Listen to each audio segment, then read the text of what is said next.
Hi, everyone. My name is Natalie Gawkner. I represent the Political Center, and I'm so excited to have on the political left Shireen Ghorbani. Hello, Natalie. Always great to be with you. And listeners, we're happy you stick with us and tune in. And the political right, John Dougal. Hey, good to be with you. How do you define the right these days, John?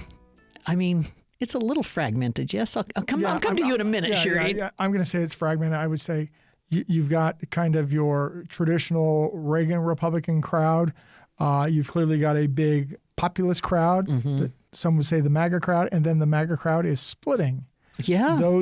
Those that are into nation building versus those that are adamantly opposed to nation building are going into wars. And so you're seeing a split Isn't there that as something? well. You're seeing those that are also kind of the same lines going, we should buy ownership in companies and we shouldn't buy ownership in companies. Yeah. There you go. So, Shireen, I know of at least two splits on your side, but would you go deeper than that? I would. I mean, I think we absolutely have a whole population of folks that are still with us in sort of that kind of Rust Belt working class. I would just say folks that maybe are a little disengaged from maybe some of the more hot button political, how to even describe it? Because I do think the biggest hot button issue for most Democrats is an economy that works for people in the middle class. And I think that really unites us.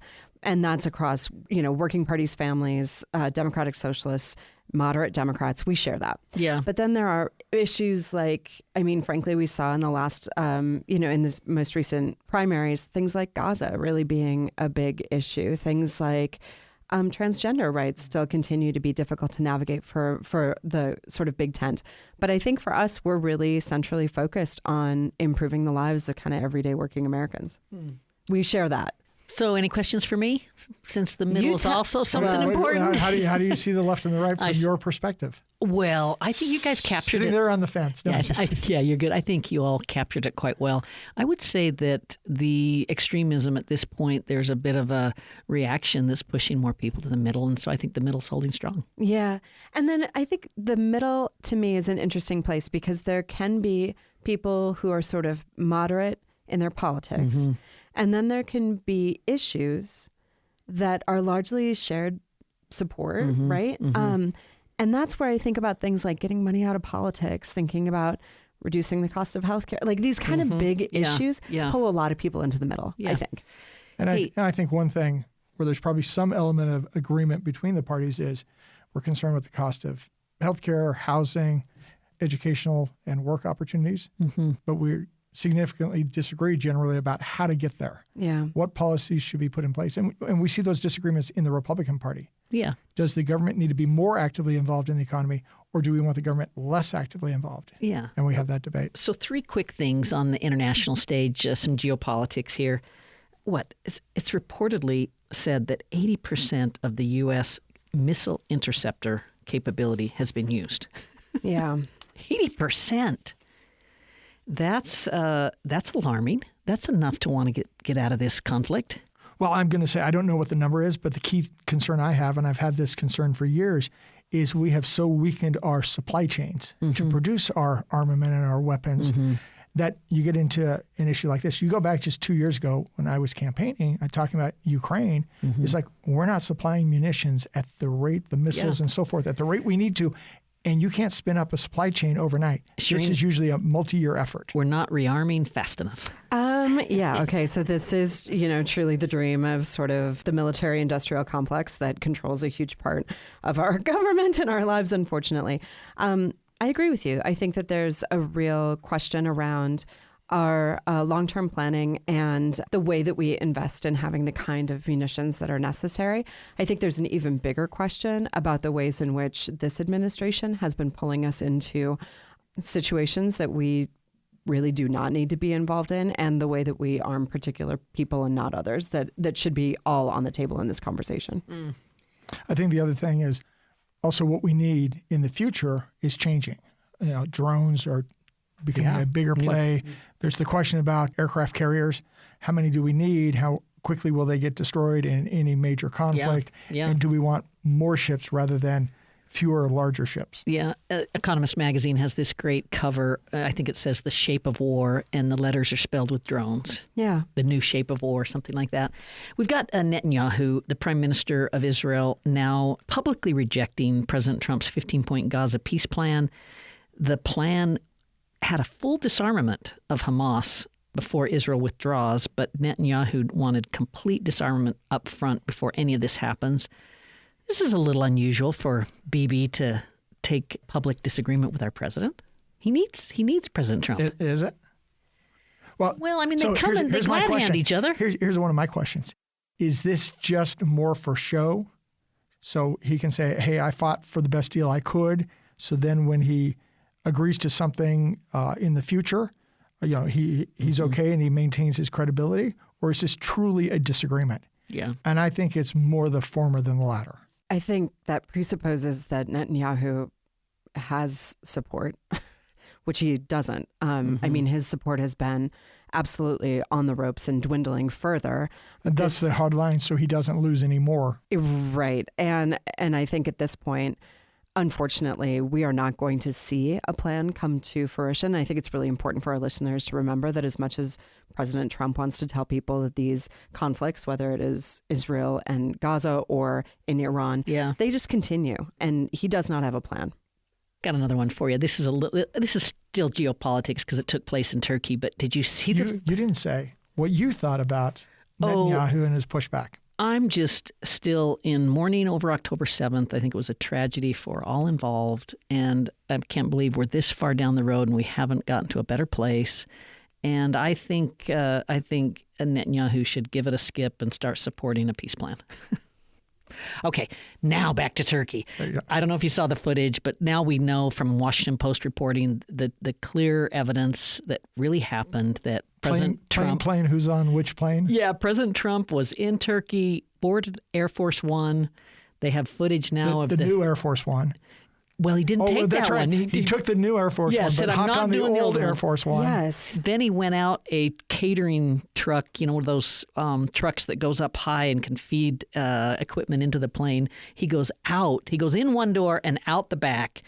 And then they fly Air Force One home using the call letters of Air Force One. Basically, all these people in it that are sitting ducks. Yes. While the president comes home on a Gulfstream or something. I thought this is like a movie. Wasn't this going to the UK? So it wasn't flying all the way. But yes, you're right. It's kind of this for safety reasons. Yeah. Now, I those that were applaud the Secret Service for taking care of our guy, and I think you have to do these kinds of things. But who knew? Yeah. Who knew that indicates a credible the new threat Air Force then. One was that unsafe, and the old Air Force One wasn't even safe? Right. I mean, I think, don't forget, right, that the new Air Force One is from the Qataris, right? Yeah. So this is unprecedented. It is deeply concerning that this is in the fleet at all, I think. Should be. Wow. And I do think this is just sort of the fiasco of this presidency, unfortunately. Yeah. I'm going to say, I think both the planes are safe to a certain extent, but there's always security risks. Mm-hmm. And so this was just an extra element of security. Yeah, and I'm glad they took it from the standpoint of I want to see this president get to the end of his term. I mean, I don't want, the alternative to that. So, Yeah. Hey, we also had July, the hottest month ever documented in the United States. Not a surprise to us here in Utah because it's sure been hot out there. I spent this weekend up in the Tetons. It was hot up there.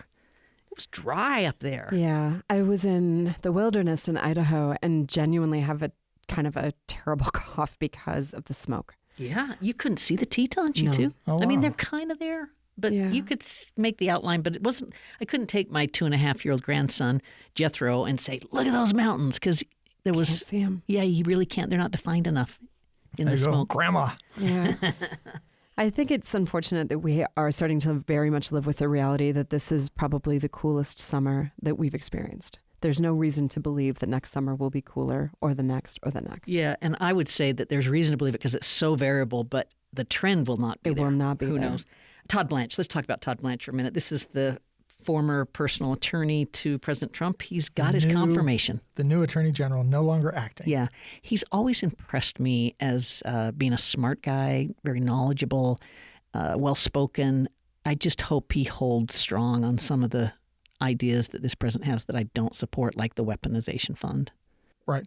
And one of the key things I think the Republicans that voted for him were of the opinion that he will do more help to caution Trump from some of his impulses, maybe not as much as others desire, but more than would have happened with potentially some other appointee as Attorney General. Well, that's interesting because he basically gave a retroactive pardon, not going to investigate, not going to look into Trump's Trump Inc., right? Trump's personal finances, no IRS investigations for Trump or his family.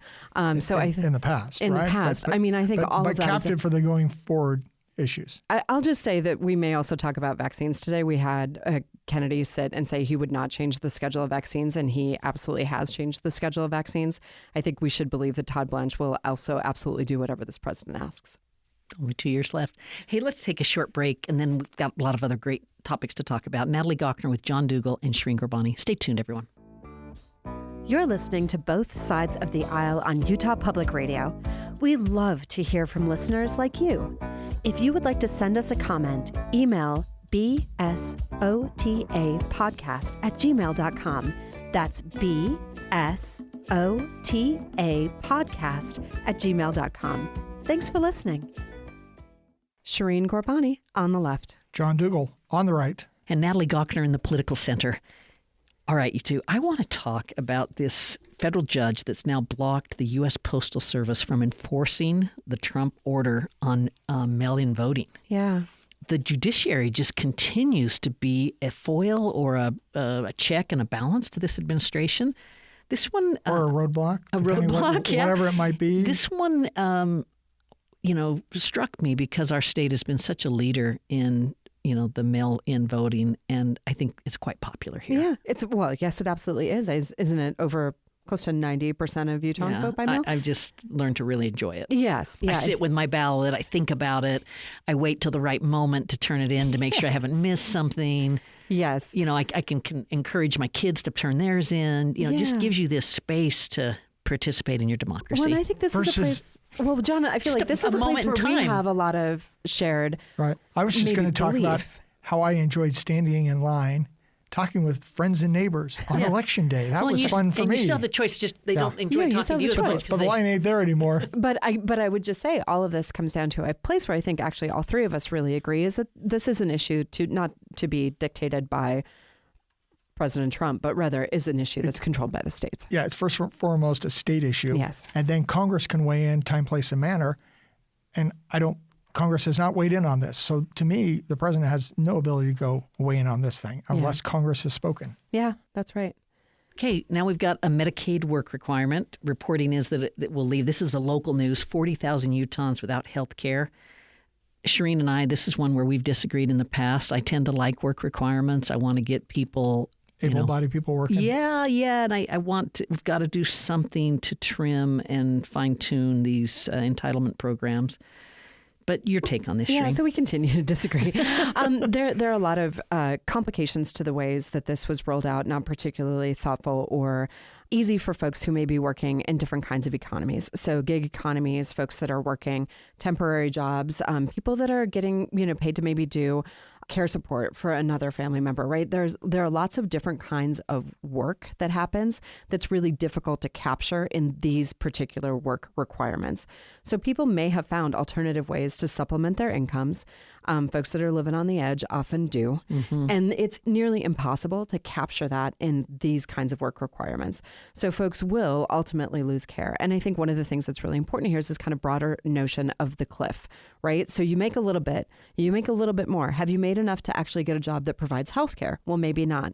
So you may have good reason to not want everything on the books and still be making significantly under what is because what you're describing wages. Is there's a certain window you're eligible, and if you make $1 more, you're ineligible and you lose it all. There's not like a slope; it's a cliff. Correct.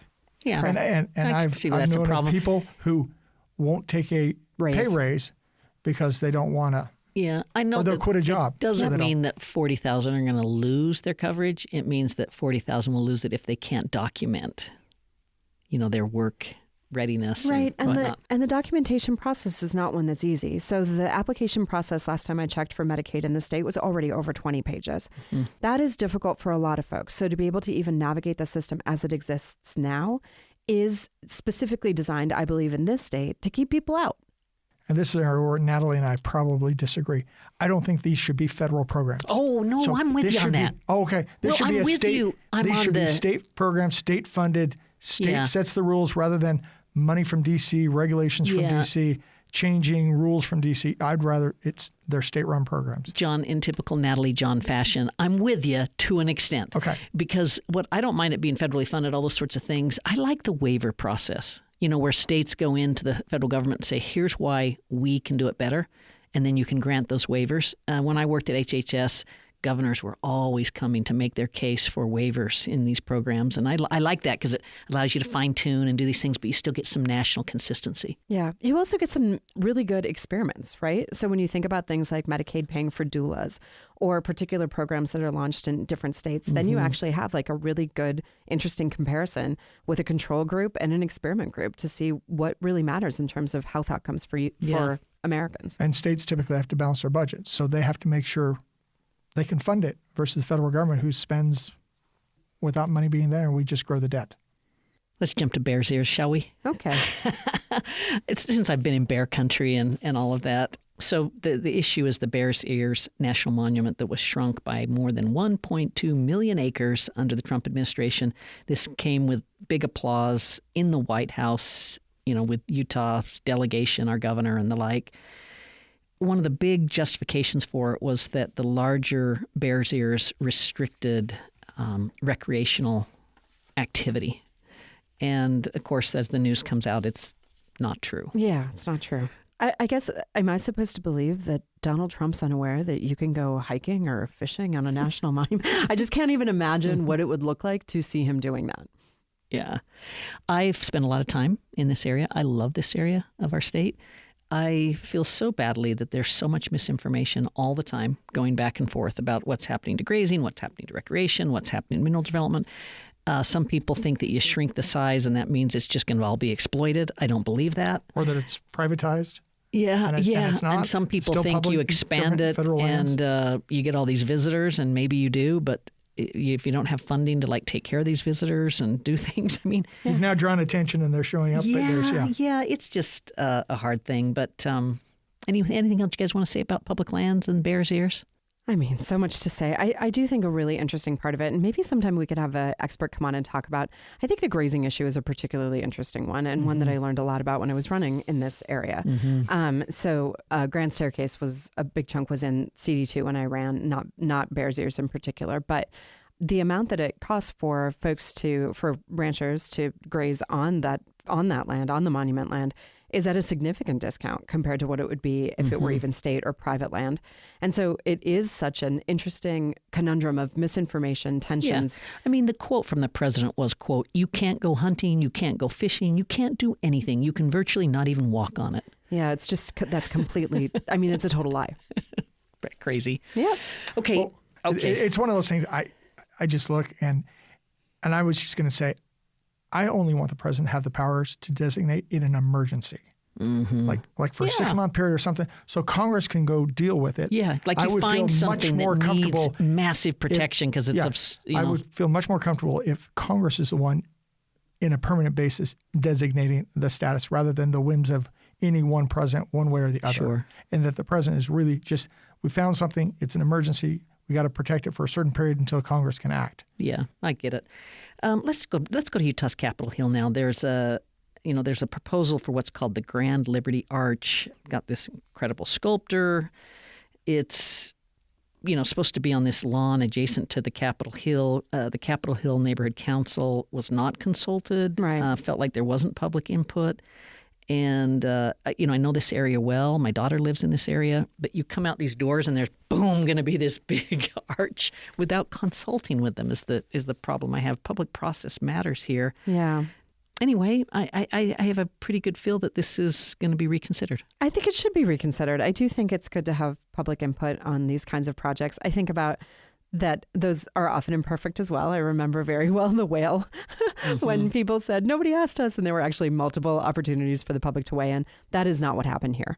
And people do deserve that opportunity. Yeah. This gets into, not specifically here, but in the broader sense. Okay, what can people do with their property? And when do you need some type of public process? I've argued you kind of too think often if it's with, right outside your front door that maybe you'd be consulted with. Well, even though you've chose to live by the Capitol. Rules. I mean, if my neighbor wants to paint their house purple, I may not like it, but that's their house, and they should get to decide that. Yeah. Okay. All right, you two. I want to also Neighbors, don't paint your house purple. I was going to say, from the land of Prince, I'm kind of into it. But yes, I think there's a difference between your neighbor painting their house purple and the government putting public art from the land of Prince. I'm just going to say there's a difference between purple rain and a purple house. Sure, I guess a purple cow. He did famously have a purple mansion. But the point of the story is that I think there's a difference between public land and private. And that is the distinction here. If you're going to put art in front of somebody's home and it is publicly held land, I think they deserve to have some input in it. Yeah, fair enough. Hey, let's talk about the gas tax. John, I'm looking at you because public finance issues, you've gotten involved in these in the past as an elected official, but our 2003, state I said the gas tax is dying. We're going to have alternative fuel vehicles. Of the state motor fuel tax to help with things, and I don't know that anyone even noticed it. Well, I think with the price of gas fluctuating so much due to the issues in the Middle East, I don't think people noticed the 6 cent per gallon and it's cut. From an economic sense that if they hadn't taken it off, they'd be out 6 cents more per gallon than they are. And so that helped with their affordability, but the prices are so much higher than they're swinging so wildly, 6 cents is in the noise. I serve as a transportation commissioner, full disclosure. I'll just say that she likes to spend those gas tax dollars. What I was taught is that this cut of the gas tax took away their sort of solutions funding, which is their emergency funding when something goes wrong to go, really direct. Yeah. And I hated to lose that. I think it's some of the most important, transportation money we have. But one of the key things is just understand long term, the gas tax is dying. Cars are more fuel efficient. We got alternative fuel vehicles. You bypass the taxing mechanism, and people want the infrastructure, but a lot of people don't want to pay for it. And that's one of the key things is we have to figure out long term how we're going to pay for our necessary infrastructure. Yeah. Shireen, we got the Stopping Border Surges Act. This is Senator Mike Lee. He thinks that migrants are exploiting children to cross our border, and he's got this bill. It's a loophole that Lee wants to fix. Is this a place where you can agree with Senator Lee? Sounds like a loaded question. It sounds like it, but I would say the devil's in the details with Senator Lee all the time. I do think that there are good reasons to be concerned about what's happening to children at our border. I think I am particularly just still quite disturbed and rageful about the acts that we take to separate children and lose them in systems when they come across borders. I don't know that this does anything to really address kind of the broader, the really complex, problems when we have kids cross borders that may not be with their parents, or the, horrors that are created when we're deporting parents out of homes where children come home and their parents no longer there. So I think for me, this is a small piece of a really broad problem where I'm guessing Mike Lee and I do not agree. Yeah.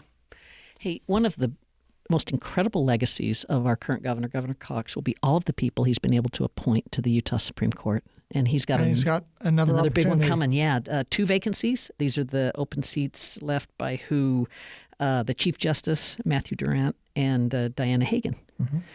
So it looks like the group. So you'll know more about how this works, John. But what's been advanced to him is 6 judges, 3 prosecutors, and 3 lawyers in private practice. It's a dozen finalists. Looks like a good group. Mm-hmm. Got a couple of women in there, 3 women, I think. I'm excited to see what the governor does. Yeah, it'll be interesting to see what he does. And one of the challenges with judges or justices is you appoint them, and you believe you understand their philosophy, their judicial approach, and that may or may not materialize down the road. And so, you always look in hindsight and say, okay, how did they do relative to what you were expecting? Yeah. Anything you want to say here, Shireen? Yeah, I'll just say the reason you point out that it's nice to see some women on this list is that the last list that was advanced had none. So 2 were selected out of the last group, and there wasn't a single woman carried forward for that. And I just think that there is a good reason to have diversity on these, important sort of institutions in our in our state. So I'm hoping that we have a little bit of thought diversity, background diversity, experience diversity, and gender diversity. I think it makes a stronger court. I think I've worked with 4 or 5 on this list. So good. There's some Yeah, really that's qualified good to hear. folks on here. We just have maybe about 30 seconds in the program. Any last things you guys want to say to our listeners as the summer winds down, mid-August, hot August heat? Yeah, I'll just say I've really been enjoying the gold is the new green signs around. And so even though it's been quite tempting, I think, to try to water or make lawns greener, seeing people really taking it seriously has been something that I'm proud of that Utahns are doing. Okay. Water conservation. Water conservation there. I'm just going to say, stepping back and recognizing folks that disagree with you generally are not evil. You may disagree. You may share actually the same desire and outcome, but there's a different approach of how to get there. And that's where your disagreement is. So you can be friends and disagree. And, I love it. And my quick word is just keep seeing the bigger picture in life, everyone. And that's a wrap. So good to talk to you, Shireen and John. Program's produced by Anthony Skoma. Thanks for listening.